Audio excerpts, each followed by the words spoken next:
Being zero defect is really important in consulting, and that's why you want to do some things to ensure your zero defectness. So here I propose 3 things. The first one, client buy-in, is actually something you want to do as soon as possible in your project.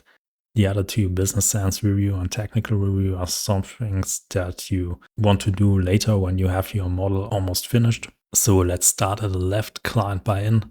It's really important that you discuss the structure of your market model with the client in the first week to avoid any last-minute changes, them killing your model eventually right before the end of the project, or even putting your entire integrated business plan into question.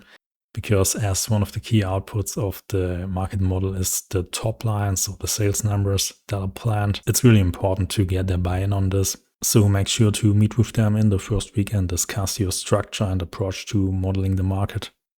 Some things that you may want to talk through with them are definitions. Are the base and core market correctly defined? So do the segments as such make sense to them? Do they have any internal intel that you could check your hypothesized market size against? Are there breakdowns of historic sales numbers or things like that that could provide for some more insights? Does your segmentation align well with their portfolio, so the way that they think their business is segmented? Or are there any lessons learned from previous attempts at forecasting market development? So sometimes, clients always know their business well, they know their market well.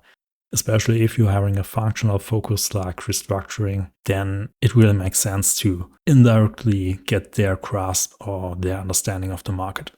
When you get your market model about 90% finished, it also makes sense to have a peer do a business sense review. So this is something that makes sense in general. Find someone that you trust who has a grade that's about the same as yours, and then regularly review your deliverables. It just is really useful if someone who's not involved in your project looks at your stuff, because they will note things that you will not note anymore because you're blind for your content.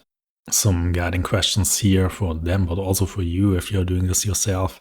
For example, if you suppose that you over or underestimated the market, why might this have happened? So remember the levels of uncertainty of the individual building blocks from I think it was the second or third slide.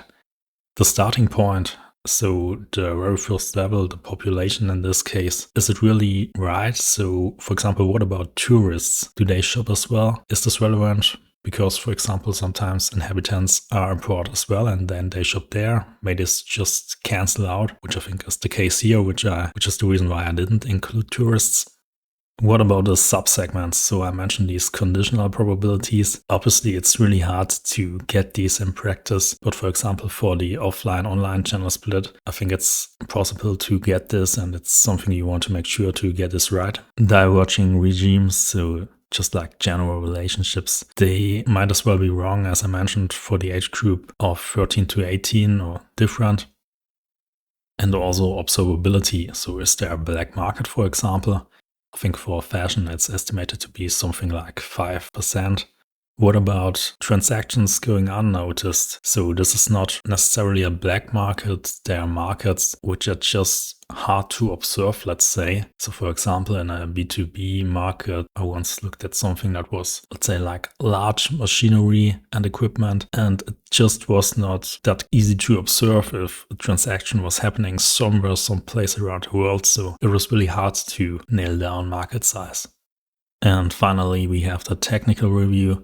So all of these points actually also apply to the financial models. There are add-ins that really provide for some useful insights into possible technical glitches. So for example, if you used your formulas consistently starting from the top left to the bottom right, but also, for example, if your lookups are really robust. So for example, no VLOOKUP or direct references, but index match or something like that to really make sure that you get the values that you really want to get. Proper parameterization, so no hard plugs, only constants that have been properly defined, except for maybe, 12 if you distribute something from the annual to the monthly timeline. And also you want to check for the behavior of your model in case of border cases. So for example, if you're using zeros onto the model.